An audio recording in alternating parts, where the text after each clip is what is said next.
Hey everyone, if you want to keep your ideas, research, or important information organized in Glasp, you're in the right place.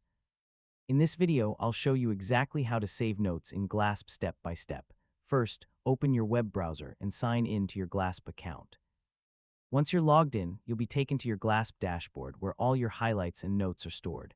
Next, open an existing highlight or create a new one from any supported web page. After selecting your highlight, look for the Notes section attached to it. Now click inside the Notes field and type anything you'd like to save. Yeah, you can add summaries, reminders, personal thoughts, or important details to help you remember why you saved that highlight. Once you've finished writing, Glasp automatically saves your note in most cases, so you don't need to click a separate Save button. If you see a Save option, simply click it to confirm your changes.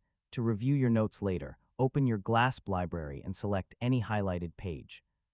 You'll find your notes displayed alongside the related highlights, making everything easy to organize and search, and that's it.